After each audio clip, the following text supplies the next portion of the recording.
Empezamos una nueva emisión del Quijote no se mancha y estoy con Facundo Pastor, que se ha metido con uno de los personajes grandes de nuestra historia. ¿Cómo estás, Facundo? Gracias por venir. Héctor, gracias, un gusto Bárbaro. charlar con vos. Y te metiste con Rodolfo Walsh, que eso es como sagrado. ¿Por qué decidiste contar la historia de Rodolfo? Bueno, sí, en efecto es un personaje muy fuerte de la historia argentina, del periodismo, del peronismo. Te confieso que en verdad yo entré a esta historia desde otro lugar, periférico, que era la historia de un militante de Montoneros al que se lo señalaba como responsable de un hecho muy violento, muy sangriento, que fue un atentado. Que es lo que contás en el comienzo del libro yo lo revelo como una idea Sí, la bomba de Trotil. Claro, contarle un poco a los lectores por dónde había entrado a la historia de Walsh. Y ese personaje, Pepe Salgado, era el militante o uno de los últimos militantes con los que Walsh tenía que encontrarse el mediodía del 25 de marzo de 1977, cuando finalmente lo secuestran y lo desaparecen, ¿no? Claro. ¿Quién era Walsh? ¿Quién era? En tu investigación periodística, ¿cómo lo podés construir? Emboscada no es una biografía sobre Walsh. Yo nunca... Sí, tomás un suceso de su vida. Claro, tomo un recorte sobre su vida. Hay otros trabajos biográficos. No sé, hay una biografía intelectual muy interesante que hace Eduardo Josami sobre Walsh. Yo tomo el recorte del final de la vida de Walsh, esa emboscada del 25 de marzo. Que se extiende toda la novela. Claro, que se va extendiendo a lo largo de toda la novela. Y me interesaba mirar hacia adentro de ese momento de la Argentina, pero también de ese momento en la vida de Walsh, poder encontrarme a través de lo que me fueron contando muchas personas con un Walsh con miedo, con un Walsh acorralado, con un Walsh que va al salvataje de sus propios compañeros del ámbito de militancia donde él estaba en Montoneros. Me interesaba ver eso, qué pasaba ahí, qué pasaba en lo cotidiano del horror con un tipo de la talla de Walsh en el medio, ¿no? ¿Cómo era el escenario de Argentina de esos años? Era un escenario donde, por supuesto, el golpe de Estado había confinado un montón de gente a una militancia clandestina, encubierta, donde había un sistema de pies telefónicos para poder comunicarse entre los militantes. Claro, pero mientras la ciudadanía parecía no saber nada, la ciudadanía civil, Walsh tiene información. Claro. Porque la carta a la Junta... Por supuesto, el contexto en el que se da la emboscada era exactamente el aniversario del golpe militar. Y el último texto que Walsh, al que le pone un punto final, fue la carta de un escritor a la Junta Militar, que es un texto muy luminoso, que es un texto que muestra un Walsh sabiendo y conociendo lo que estaba sucediendo y lo que había atravesado el país en ese año. Ya habla de la enorme cantidad de desaparecidos, de los centros clandestinos, y hace incluso un análisis muy lúcido del impacto económico que iba a dejar y que estaba dejando la dictadura cívico-militar. Ese era un poco el contexto del país, ¿no? ¿Y quién y por qué lo emboscan? Yo creo que había una obsesión personal del grupo de tareas que manejaba el Tigre Acosta con Walsh. Walsh no era un militante más. Claro. Walsh ya era Walsh, en efecto. Es decir, esto sucede 20 años después de publicarse Operación Masacre. Es decir, si uno traza una línea de tiempo, a mí me gusta trabajar mucho con líneas de tiempo, y uno pone la publicación de Operación Masacre en 1957 y se extiende a la desaparición de Walsh, en el medio pasaron 20 años.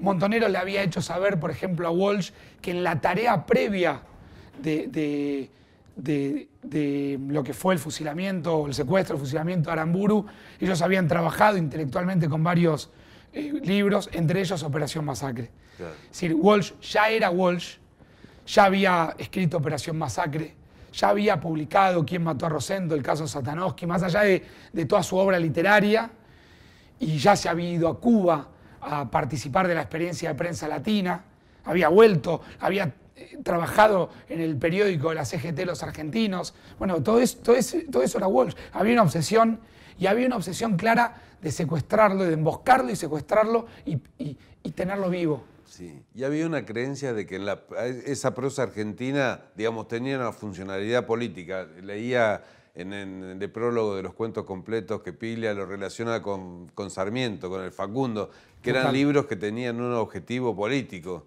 digamos. Hoy no existe, me parece, ya, el escritor que confía en que su libro va a cambiar algo las cosas. No, a cambiar no. Hoy creen que es Facebook. Claro. Hoy instagrameamos todo el tiempo. Hoy ponemos una foto en Instagram. Estas redes, como le dice Berbisky, antisociales, ¿no? Sí, terrible, terrible. Sí, digo, hoy hay pretensiones y muy logradas de contar una época, eso está, y se hace correctamente y bien, pero bueno, esta era otra época mucho más vertiginosa y más lenta también al mismo tiempo, ¿no? Y yo creo que había una obsesión de secuestrarlo y de tenerlo con vida en un centro clandestino, que era la ESMA. De hecho, hay todo una circunstancia que sucede cuando terminan disparándole, y tampoco está claro ni en el juicio, en la megacausa ESMA, en el desprendimiento Walsh de la megacausa ESMA, no está claro si él cae muerto o termina, no está claro si entra muerto o agonizante a la ESMA, ¿no? Sí. No está claro. Uno podría presumir que por el lugar donde dos testigos... Lo contás con testigos. Claro, lo ven... ¿Existen esos testigos? Sí, claro. Martín Gras y Silvia Labairú son prisioneros que han logrado sobrevivir y que han dado testimonio, valiente testimonio en los juicios, y que han contado muchas cosas. Y yo voy tomando cosas de esos testimonios, con muchos me reuní y entrevisté a más de 70 personas. Y yo te iba a preguntar, ¿cómo te documentas? ¿Cuándo estás listo para empezar a escribir? Me imagino que la escritura es la instancia posterior, digamos, una vez que reuní todo el material de investigación, ahí me pongo a escribir, ¿o lo vas haciendo en paralelo? No, lo voy haciendo en paralelo. Es cierto que por deformación periodística uno se acerca a los expedientes, a una entrevista, a los hechos, a lo fáctico, y después voy tomándome o voy quedándome o voy pensando durante mucho tiempo en algunos instantes. Bueno, en el expediente se habla de un operativo que lo va a emboscar a Walsh con un francotirador. Y yo me quedé pensando en esa idea de la necesidad de poner un francotirador. Sí, tomarse el punto de vista del francotirador. Claro, si hay 200 tipos que van a emboscar a uno. Lo que él vio, sintió, lo que... Claro. Cómo vio el momento desde ahí arriba. La idea del francotirador la tomo para arrancar el relato, y me voy siempre quedando con pequeños hechos de la realidad, o de lo que leo en los diarios de la época, o en los testimonios, o en las entrevistas que yo mismo hago. Y bueno, después voy construyendo. Soy medio anárquico en ese sentido. Vos escribiste un libro sobre Nisman, este sobre Walsh, y recién me dijiste otro personaje para el próximo libro que no lo voy a develar. ¿Qué tiene que tener un personaje histórico para vos, para que inicies una investigación y te pongas a escribir? Bueno, creo que si bien Nisman y Walsh no tienen absolutamente nada que ver, y el próximo personaje en el que estoy escribiendo, y el anterior, escribí un libro sobre el empresario Alejandro Bursaco, que es el arrepentido del FIFA Gate, me parece que... Lo que tienen en común es la escritura, digamos, que te provocaron ganas de escribir. Me parece que está el poder también ahí. Sí. O sea, está el poder dando vueltas alrededor de personajes en los que yo tomo para profundizar, el poder en distintas formas, dando vueltas allí. Por ahí con Emboscada nace una interpelación más cerca de cuestiones que tienen que ver con la memoria colectiva, con estos personajes que atravesaron un momento muy complejo. Yo creo que el más complejo de la historia argentina, que fueron esos 6, 7 años de la dictadura cívico-militar, que todavía siguen interpelándonos, creo, o por lo menos algunos nos siguen interpelando, mientras otros se esfuerzan por negar o por plantear dudas sobre todo lo que sucedía. Bueno, hay una mirada del pueblo que todavía sigue mirando allí con cierto grado de interpelación y bueno, con interrogantes todavía. Yo lo iba leyendo, Facundo. ¿Es un libro de ficción? ¿Hay partes ficcionalizadas o es una investigación periodística? Digamos, o necesitas de esa herramienta para contarlo. Bueno, es una novela de no ficción, como hoy en día se dice. Sí. No tengo claro los límites, la frontera de los géneros. Sí está claro que yo no falseo lo que cuento, es decir, uno toma recursos de la literatura. Son necesarios. Es necesario ficcionalizar para que sea más creíble. Es necesario para vivir prácticamente a esta altura. Tal cual. La literatura se hace necesaria y la ficción se hace necesaria por momentos para hacer ya más llevadero esto, ¿no? Sí, es cierto. Es cierto que ficcionalizamos todo lo que nos pasa. Pasa un poco esto. El francotirador está en el expediente. Bueno, está en la ficción también. O está en la manera de contar, de recortar esa escena de la emboscada y contarla. La podría haber contado desde el propio Walsh o desde... Sí, pero hay momentos de intimidad que no sé, como por ejemplo cuando él está en la mañana que lo van a matar, está con su pareja en la cama. Bueno, ahí hay un... Y hacen un juego de quién prepara el desayuno. Sí. Digo, bueno, esto es ficción. Esto es ficción. O lo sabe o no. Esto es ficción, muy tomado sobre el testimonio, muy respetado sobre lo que Lilia Ferreira nos dejó en el último tiempo, hasta su muerte en el 2015. Yo no tuve el placer de conocerla, pero ella ha escrito mucho de esto y ha dado entrevistas y le ha contado a mucha gente. Y bueno, yo busco mucho ahí, también siempre intentando recortar en lo cotidiano para acercarme más a los personajes, ¿no? Claro, lo que pasa es que son autores que ya se convierten en bibliotecas, generan tanta cantidad de textos. Es como hay tanto escrito sobre Borges, que es una biblioteca de Borges solamente. Total. Y con Rodolfo Walsh pasa lo mismo. Digo, hay tanta bibliografía. Bueno, por eso yo no me planteé, esta no es una biografía de Walsh, sino que es un acercamiento sobre el final. Un final que es medio inevitable. Él va hacia esa cita, o hacia citas políticas, posiblemente sabiendo que en algún momento, en alguna, él podía caer y finalmente él va a encontrarse con Pepe Salgado y Pepe Salgado llevaba más de 10 días secuestrados en la ESMA. Y bueno, era un final, no sé si inexorable, si inevitable. Sí, estaba muerto, no, estaba secuestrado. Estaba secuestrado. Lo torturaron, sí. Lo torturaron. ¿Te reuniste con las hermanas? Claro, conocí a las hermanas de Pepe Salgado, buscando también conocer más ese personaje. Conocí a una militante llamada Flora, que estuvo compartiendo la intimidad de esas horas, y es muy genuino su testimonio, porque Flora conoció a Rodolfo Walsh sin saber que era Rodolfo Walsh.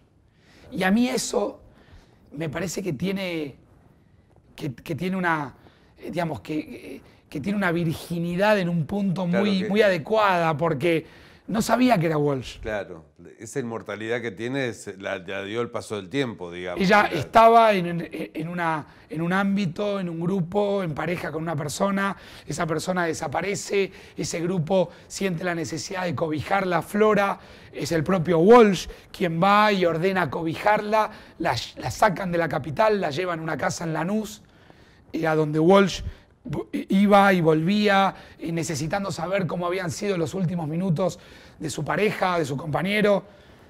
Eso es muy genuino porque Flora, mucho tiempo después, abre un diario y descubre que el tipo que está ahí, al que llamaban Rodolfo Walsh, era Basualdo, el tipo que volvía una y otra vez a la casa donde ella estaba guardada, junto a Salgado.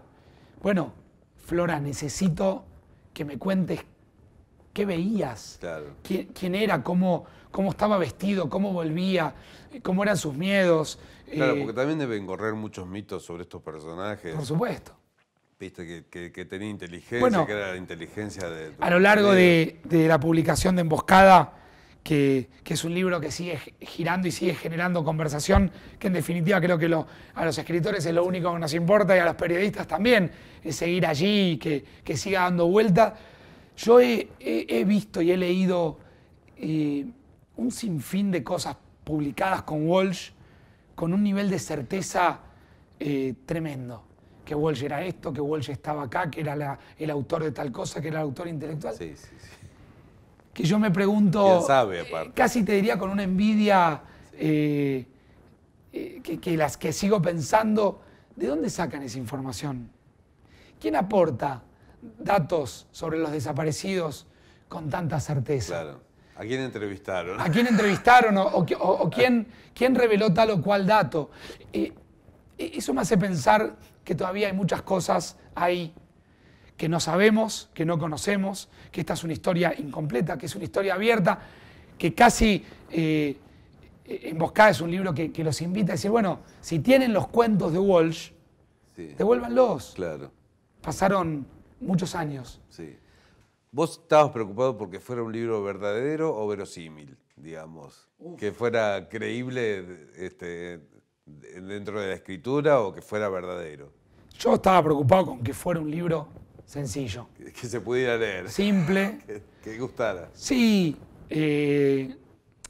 no te voy a negar que el personaje de Rodolfo Walsh, en tanto un sector que lo entroniza y otro que intenta, para mí sin suerte, condenarlo, me generaba algún temor Sí, personal. Tiene cierto respeto el personaje que me imagino que a la hora de escribir decís, no puedo poner cualquier cosa, no Sí. puedo escribir cualquier cosa. Sí. Este, Mirá, te voy a contar algo que pocas veces conté. Sobre el final de la investigación, yo sentí la necesidad personal de llamar a la hija de Walsh.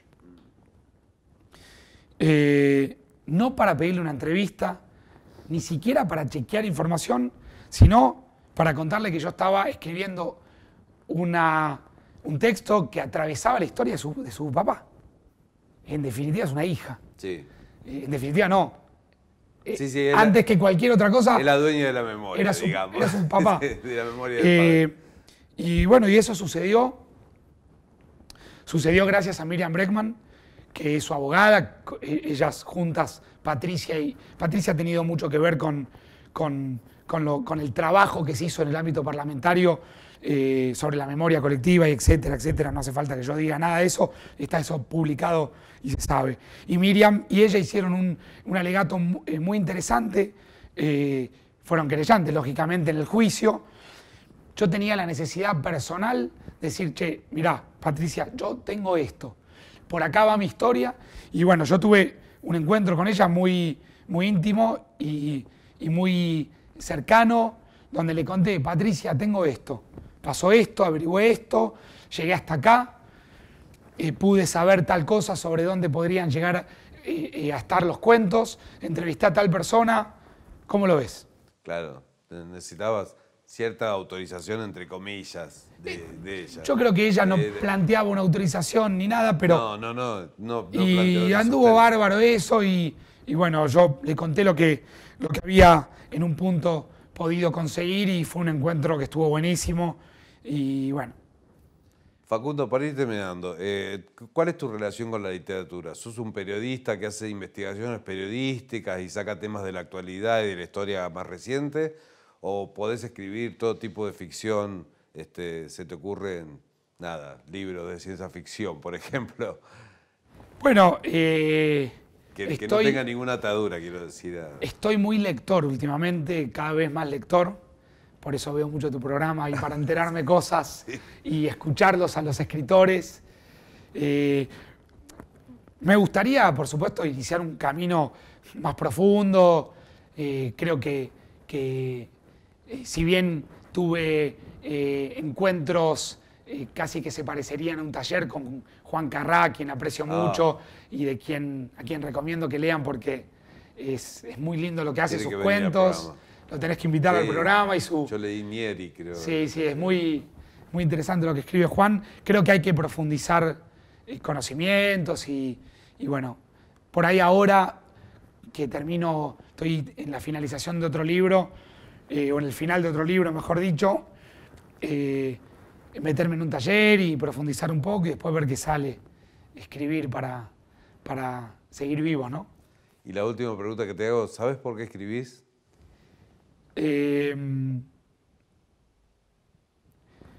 Mira, en principio te podría decir que escribo porque me gusta, porque me parece un desafío, porque me parece algo atrapante, porque me parece que está bueno pensar combinaciones de palabras y una idea y poder plasmarla. Escribo porque me apasiona y escribo, creo, porque todavía no tengo tampoco muy claro por qué escribo y uno busca respuestas Porque ahí, escribir ¿no? está buenísimo. Totalmente. Se lo recomendamos a todo el mundo. A todo el mundo. Gracias. Gracias, Facundo. Héctor, un placer. Gracias. Seguimos en El Quijote no se mancha.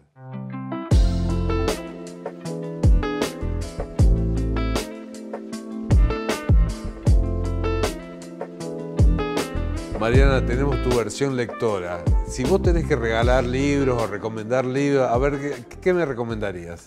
Bueno, a ver, por un lado, de literatura contemporánea te recomendaría, por ejemplo, Temporada de Huracanes de Fernanda Melchor, Sí.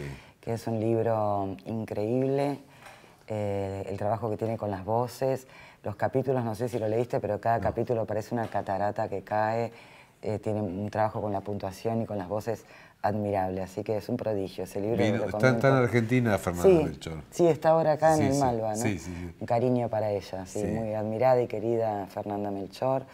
Recomiendo también Casas Vacías de Brenda Navarro, otra escritora mexicana. También de Natalia García Freire, Trajiste contigo el viento, que es un libro que editó recientemente acá Tusquets. El libro anterior de ella se llamaba Nuestra piel muerta, son todos muy recomendables. Te puedo recomendar a mi querido y admiradísimo Antonio Lobo Antunes, escritor portugués, lisboeta, nacido en 1942. En particular, sugiero empezar por el Manual de Inquisidores, que es una obra magnífica, creo que 3 páginas de un libro de Antonio Lobo Antunes, una clase entera de narrativa, por la cantidad infinita de recursos que usa al escribir y manejo de los tiempos, de las voces también. ¿Crees que hay una lectura obligatoria? Todos tenemos que leer algo. ¿Hay alguna cosa, una lectura mejor para formarte que otra? No, sabes que yo estoy, te diría, abiertamente en contra de que la lectura sea obligatoria. Sí. Me parece que se forma un lector justamente desde... Es muy escolar eso de lectura obligatoria. Es que, claro, es más, te puede resultar expulsivo, Sí. ¿no? En vez de formar un lector, puede terminar expulsándolo para siempre. Yo creo que el encuentro con un libro es un encuentro gozoso, cada quien entra por una puerta y no importa cuál sea, digo, puede ser Harry Potter, ¿me entendés? Por donde alguien se vuelva lector sirve, pero creo que es un camino que tiene que partir de un interés. La academia tiene una cosa, nosotros que venimos de letra, hay un canon de libros que tenés que leer. No, tenés gente que viene y te Se dice, supone tenés que si leer sos- este libro. Sí, tenés que leer. Pero si vos lees las 2 primeras páginas y no va, ¿no? Es como... Creo que el lector encuentra si va a leer ese texto o no en las primeras hojas. Sí, tal cual. Pero bueno, ahora vamos con Fernanda Melchor y Lobo Antunes. Vos ponele, vamos a resumir listo. eso. Ya sabemos que regala Mariana Travasio en los cumpleaños. Exactamente. Gracias, Héctor, una vez más. Muy gentil. Gracias a vos.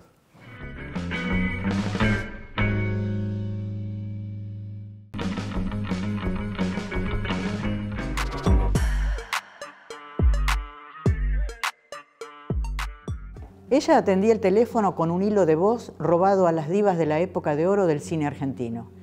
Dejaba sonar la campanilla tantas veces que daba tiempo a imaginarse sus ganas de no hablar con nadie, una jaqueca real o exagerada, o la caminata dificultosa hasta el maldito teléfono. A último momento levantaba el tubo y decía, «Hola, ¿quién habla?». Entonces, quien estuviera llamando debía remontar la conversación sabiendo que le estaba interrumpiendo. Si llegaba a olfatear cobardía o compasión del otro lado, el diálogo terminaba ahí mismo. Aurora Venturini no está, ya se murió. Estamos en la librería La Libre, que nos cede el espacio para grabar nuestro programa y ahora lo agradecemos. Estamos con Liliana Viola. ¿Cómo está, Liliana? ¿Bien? Muy bien. Autora de la biografía no autorizada, podemos decir, de Aurora Venturini. No tuvo tiempo de autorizar. No tuvo tiempo de autorizar. ¿Qué es escribir una biografía? ¿Cómo es el género de la biografía? Bueno, el género de la biografía es algo muy particular. Yo creo que lindero, de algún modo, con el periodismo, pero también con la ficción y con el discurso histórico. Con la ficción, que es lo más loco de lo que te estoy diciendo, la biografía, por más que tiene un pacto de verdad con las lectoras y los lectores, es algo de ficción porque en realidad vos estás contando la vida de otra persona haciendo un recorte absolutamente personal y pensando también en qué es lo que le puede interesar a quienes la conocen, a quienes la quieren conocer, a quienes la lean, en este caso particular. Y destacando, ¿no?, ciertos sucesos de la vida. Y destacando ciertos sucesos que termina siendo de algún modo una ficción. ¿Por qué me importa más esta anécdota que otra que además, de hecho, las desconozco? ¿No? Un biógrafo es imposible que conozca a nadie, puede conocer la vida de otra persona. Si uno mismo escribe su propia vida, también tiene que recurrir de algún modo a ese capricho que es la ficción, ¿no? Destacar algo, elegir algunos rasgos. Yo elijo contar, y no solo contar algunas cosas, sino mostrar una versión de Aurora Venturini. Sin duda podría haber una biografía que, sin faltar a la verdad, mostrara otro personaje. Sí. Otro, seguramente, que tomara otros momentos de su vida. Y ella misma a lo mejor contaría otra cosa que la que no esta. Sí. Seguramente no tiene la misma visión que tú tuviste vos. Creo que no tanto. Me influye mucho igual, pero no tanto. Sí. ¿Quién era Aurora Venturini? ¿Cómo llegó a tu vida este personaje? Yo a Aurora Venturini la conozco muy tarde en su vida y muy temprano en su salir al mundo. Conozco a Aurora Venturini a los 85 años. Y cuando digo conozco, tampoco puedo decir conozco, aviso a los lectores. No he sido una amiga íntima de Aurora Venturini, es decir, me cruzo con Aurora Venturini cuando ella se presenta con la novela Las Primas en el concurso de Página 12, es decir, me cruzo con su literatura, con una novela. Y luego... un manuscrito rarísimo. Sí, un manuscrito que venía, eran más o menos 700 manuscritos, habían llegado, y el de ella era muy particular porque era un manuscrito que estaba destinado a ser desechado, según las bases, sin leerlo, porque no estaba escrito en computadora, estaba escrito en máquina eléctrica, tenía un montón de correcciones con liquid paper. Para llegar a las 100 páginas que las bases mandaban, era obvio que había dejado espacios raros entre párrafo y párrafo, pero no por una cuestión literaria ni estética, sino porque... Había sido escrita para ese concurso. Y había sido escrita para ese concurso. Yo después supe que como ella había leído que el concurso se llamaba Nueva Novela, que era un nombre un poco raro que habíamos puesto, el concurso Página 12, Nueva Novela, ella entendió que tenía que entregar una novela nueva. Además de que todos los años escribía, de todos modos, no le costó mucho, pero tenía en su haber otros manuscritos ya escritos que no habían sido publicados. Sin embargo, es interesante esto que no se sabe mucho, que es que Las Primas, que es la novela que la lanza al campo literario y también la más querida por todos los lectores y lectoras, fue escrita en apenas 2 meses. Es decir, aparte que vos contás que bueno, tiene muchos libros publicados y se pagaba sus ediciones, digo, ¿cómo estaba tan segura de que era buena? Porque es lo que te hace seguir escribiendo hasta los 85 años y mandar a concursos y confiar en tu literatura a pesar de todo, a pesar de que no te va tan bien, digamos. Sí. Ella le iba bien, digamos, le iba bien y le iba muy mal. Le iba bien en un pequeño circuito platense que ella misma había construido. Fíjate que ella de pronto, es decir, ella no dejaba no solo de escribir, sino de tratar de ampliar su círculo literario, muy barrial. Imagínate que ella construye, por ejemplo, el premio Aurora Venturini. Es decir, de su bolsillo pone plata, le pone su propio nombre al premio. Ella es el jurado de ese premio y con eso también consigue, por lo pronto, estar todos los años, por lo menos con una nota en el diario El Día de La Plata, y convocando autores platenses que tenían que escribir siempre algo relacionado con La Plata. Tenían que ser bonaerenses y tenían que estar escribiendo sobre eso. Entonces, sí, ella tiene una convicción, tiene una gran vocación y una envidiable, se la súper envidio, una gran seguridad de que lo que hace está bien. Una autoestima a prueba de balas. Sí, pero también era lo único que hacía. Pensemos que ella no... una vez que, digamos que en 1955, con la Revolución Libertadora, ella una peronista, súper peronista, trabajadora junto con Eva Perón y seguramente ostentando siempre que trabajaba con Eva Perón, en el 55 lo pierde todo. Lo pierde todo significa pierde todo para lo que se había preparado, que no era tanto la literatura, sino que era la psicología. Ella había estudiado humanidades en La Plata y con Eva Perón trabajaba como psicóloga, haciendo test vocacionales a niños, test de inteligencia, como para sacar de los orfanatos a los niños, digamos, mejor dotados, más inteligentes. Bueno, ese trabajo para el que se prepara y le da un gran orgullo, en el 55 los pierde y no los vuelve a retomar. Entonces vos pensás, del 55 al 2007, cuando la conocimos, es una persona que fue profesora de escuelas secundarias, pero se aferró a la escritura. Claro. No tenía otra cosa. Y para sus alumnos también era un personaje así raro, extraño. Sí, porque era un personaje extraordinario, te diría, extraño, raro. Para algunas era una profesora fascinante que les hablaba de daba historia, pero hablando de sus viajes a Egipto, a Francia. Ella fue la mujer de Fermín Chávez. Sí, fue la mujer de Fermín Chávez, pero fue la tardía mujer de Fermín Chávez, ¿no? Se casan cuando ambos han enviudado y cuando ambos tienen más de 70 años. 75 años más o menos, así que se convierte en la mujer de Fermín Chávez en el final de la vida de los dos. Todo esto que te estoy contando es sin Fermín Chávez. Claro. Y con Fermín sí, digamos que en cuanto se casan, eran los dos iguales en esto, ¿viste? Súper peronistas, súper escritores de poesía, la poesía con un perfil peroncho. Esto de definición súper peronista. Súper peronista, no peronistas, súper peronistas, y de una época del peronismo también, ¿no? Sí. Hacían revisionismo de su propia vida, de su propio hábitat, de lo que leían juntos. Después de escribir la biografía me encontré con una foto extraordinaria, viste que siempre pasa también, después de que hacer la investigación aparece lo que estabas buscando, que es una foto muy linda donde están los dos en la casa de Fermín, donde ella se trasladó durante unos años, y tienen dos escritorios exactamente idénticos y paralelos, separados por un pasillo, ahí se están dando la mano,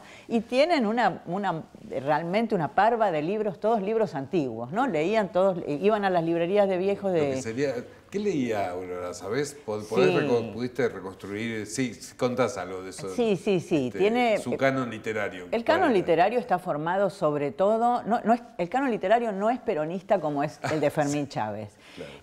Pero está formado por malditos, digamos, que para mí son sus maestros, y no solo son sus maestros, hace algo muy de época marcado por Borges, ¿no? Que es esto de nombrar a algunos escritores o resalzarlos como señuelos, como marca de cuál es tu identidad en la literatura. Y eso ella lo hace con el Conde de Lautréamont, con Villon, es decir, un poeta medieval maldito, es alguien que no se sabe cómo muere porque se ha escapado de la horca, eso es algo que a ella le fascina.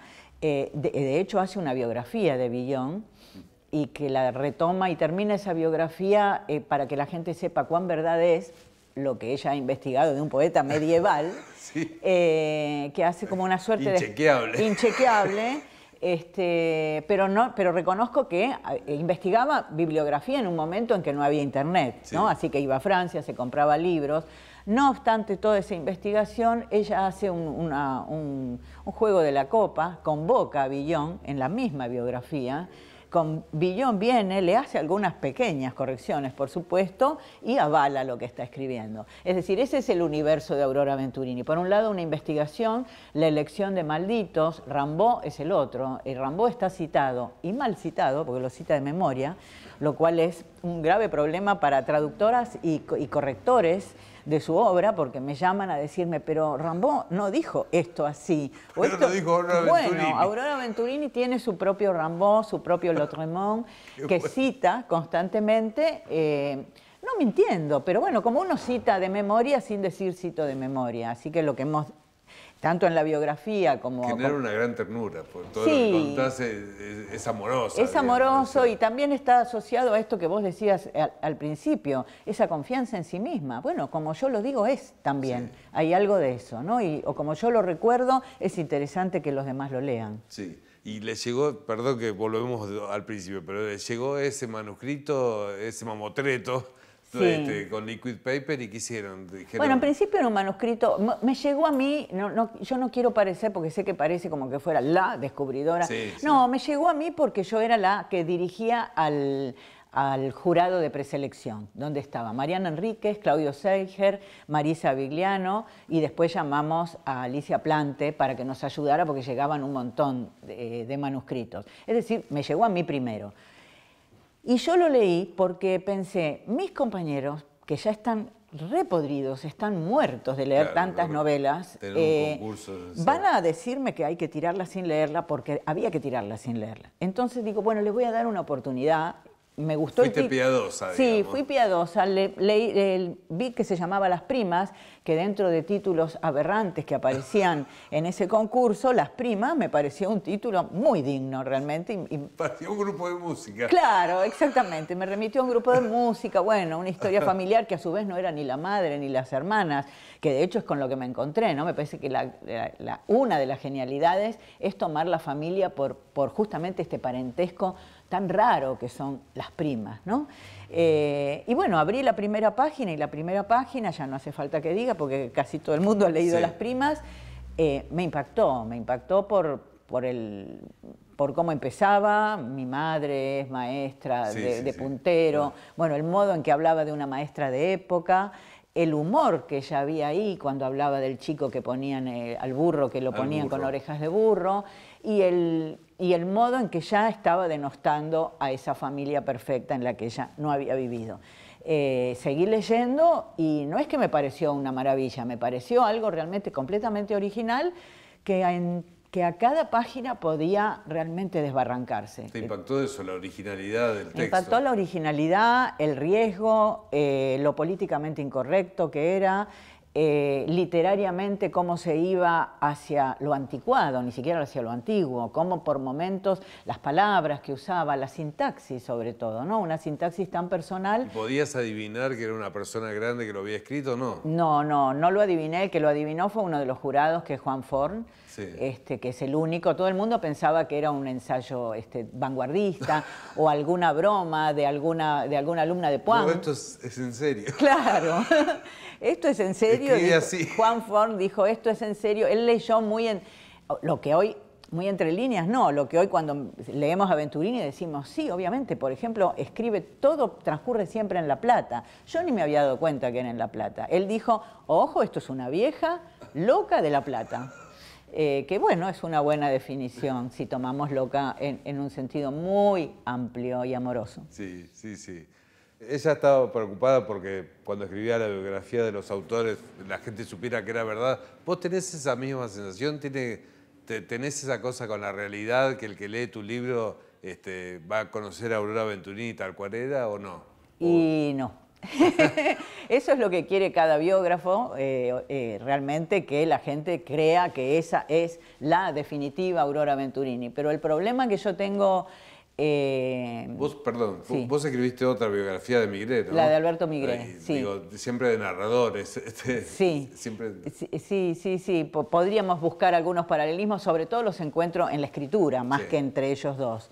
Pero al haber escrito la de Migré antes y luego ahora la de Aurora Venturini, me doy cuenta de que si bien hay cosas que yo repito, que no me doy cuenta, como por ejemplo los dos libros comienzan con una escena en un bar, y yo escribo en bares, así que eso está más relacionado conmigo, pero hay diferencias. Este problema con la verdad que me estás preguntando, sí lo tuve con Alberto Migré, es decir, yo quería que todas las fanáticas de Alberto Migré y tuvieran una biografía verdadera. Tuvieran una biografía con mucha data, contar cómo había escrito las telenovelas, qué problemas, qué pasaba con tal actor, con tal actriz. Y para eso entrevisté más o menos a 60 o 70 actrices, actores, productores que trabajaron con él, y tenía también mi fantasma de que yo a Migré no lo había conocido solo como espectadora. Entonces esa búsqueda de la verdad de un personaje que no tenía, hacía ficción, pero no se asociaba con la mentira. En todo caso, Migré se asocia con el secreto sobre su sexualidad y con el secreto, sobre todo, el secreto que es la base de toda telenovela, ¿no? Siempre se esconde algo que cuando se devela genera una gran catástrofe. Entonces, esa fue mi línea para pensar Migré. En el caso de Aurora Venturini, que es una escritora que todo lo que escribe, lo escribe poniendo a propósito elementos de su autobiografía, ficcionalizándola a su vez, pero todo lo que dice en sus novelas, después lo refrenda en sus entrevistas. Y en sus entrevistas, cuando cuenta su propia vida, la cuenta con versiones que se contradicen completamente. Es muy difícil pensar en la verdad, porque, digamos, lo primero que traté de hacer es no convertirme en un sabueso de las versiones equívocas que da Aurora Venturini. Aurora Venturini te dice que estuvo 25 años en el exilio en París y que estudió en la Sorbona. Bueno, todos los escritores mienten. Todos los escritores mienten. Todos crean su propio personaje. Pero a su vez te digo, y a todos los escritores, y a su vez a todo el mundo tal vez, sí. El mundo te pide que mientas. Sí. Te cuento esta anécdota, por ejemplo. Sí. Yo por lo menos digo, bueno, no fueron 25 años, chicos. Lo importante es que sí fue a un exilio, que sí se tuvo que ir, que sí se fue. Tal vez se fue unos meses, tal vez no le alcanzó la plata. Volvió, hay pruebas de que en ese tiempo estuvo en Berazategui dando clases en un secundario. Bueno, todo bien. Ahora, cuando Aurora Venturini hoy es publicada aproximadamente en 20 países del mundo, cuando van a hacer la solapa, reduciendo su biografía, sí. me la mandan y me preguntan si es correcta. A todos les digo, bueno, es correcta que estuvo en París, pero no 25 años. Ah, perfecto. Es correcto que hizo esto, pero no tanto. Les digo 2 o 3 cositas bajando un poco, de acuerdo a la verdad, a los hechos. ¿Qué pasa cuando salen los libros publicados? Estuvo 25 años en París. Fue amiga de Sartre y Simone de Beauvoir. Bueno, el mundo pide eso y me parece que ella fue muy inteligente en dárselo. Sí, tampoco nadie, ni muchos escritores, no podemos ostentar 42 libros publicados. Ella los tiene. No, sí, los tiene y tiene más. Tiene por lo menos 10 inéditos, 10 inéditos buenos y 20 inéditos dudosos, pero escribía todos los años. Eso es así y vivió hasta los 93. Hagan la cuenta, empezó a escribir a los 14. Sí, ese es un montonazo. ¿Cómo fue el proceso de escritura de esta biografía? ¿Te documentaste, hablaste con gente? ¿Cómo fue? Sí, el material más importante que tengo para esta biografía, así como te decía con Migré, entrevisté a 60, 70, acá también hice entrevistas, pero para mí el material más interesante en este libro es el archivo de Venturini, que yo lo tengo gracias a que ella, muchos años antes de morir, o por lo menos 3 años antes de morir, me declaró su albacea.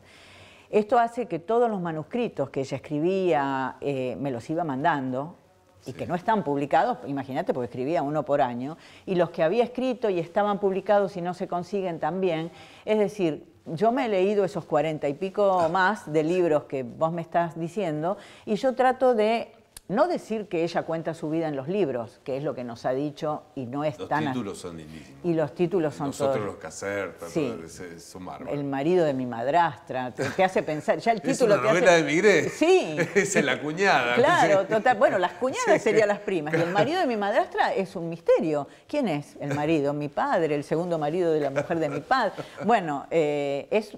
realmente como una definición de familia que hace, ¿no? Justamente el marido de mi madrastra. O nosotros, los Caserta, también. Es una familia argentina que tiene veleidades de una prosapia italiana, como ella, claro. Hija de sobrina lejana de Lampedusa. Bueno, ese tipo de cosas. Creer que en los lazos familiares vas a tener prestigio porque sos el primo de o el te parece que no hay prestigio por el ser el primo de, me parece que sí. Sí, es cierto. Pero bueno. Estoy diciendo una pavada. No, está diciendo algo que no debería ser, pero que ella estaba segura de eso. Imagínate viviéndolo, sobre todo habiendo nacido en 1921 en Citibel, en La Plata, Citibel, que es parte de La Plata, pero no es parte de La Plata, entonces no en una casona elegante, sino es una muchacha que tiene que ir caminando a la escuela, etcétera, etcétera, ¿no? Entonces, ese dolor de la infancia,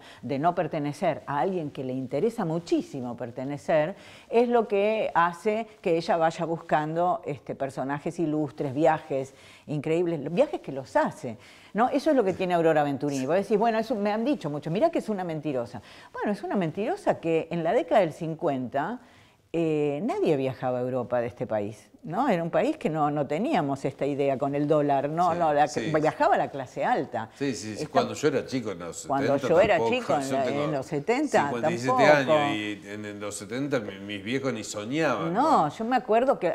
ir a Uruguay. Bueno, empieza en los 80, ¿no? Sí. Con el 2x1 y todo ese tema, empieza la idea de que la clase media pueda soñar y viajar. Ella viaja muchas veces en la década de los 50. ¿Qué hace? Pide préstamos, cosa que también loquísima. Realmente se embarga. ¿Para qué? Para poder ir a un mes a Europa. Porque también es otra idea que hemos tenido siempre los argentinos, ¿no? colonizadísimos. La cultura está allá. Sí, hay que ir a buscar. Hay que ir a buscarla, hay que pertenecer y hay que volver. Sí. Con el respeto que implica, con los aires acabo de venir, sí, que esta es la profesora delirante que contaba sus viajes en una época en que nadie viajaba. Imagínate la fascinación que generaba esa mujer. Pero volviendo a esa pregunta, lo que yo hice, he entrevistado a su hermana, he entrevistado familiares, he entrevistado gente que la ha conocido, pero para mí lo más interesante está en esos textos que por el momento tengo solo yo. Entonces ahí... trato de relacionar. Ahí está la verdadera Aurora Venturini. Y ahí hay una Aurora Venturini íntima, real y escritora, que es lo que yo también, como pasaba con Migré, quería mostrar. Yo quería mostrar al autor de las telenovelas más exitosas del país.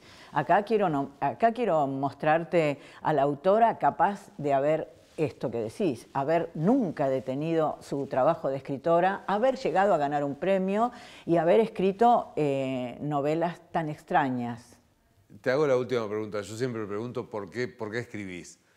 Te voy a preguntar por qué escribió Aurora Venturini. ¿Pudiste dilucidar eso? Se lo han preguntado a ella algunas veces y ella ha respondido algo así como por fatalidad, por desesperación, por una necesidad y le creo y se ve, es decir,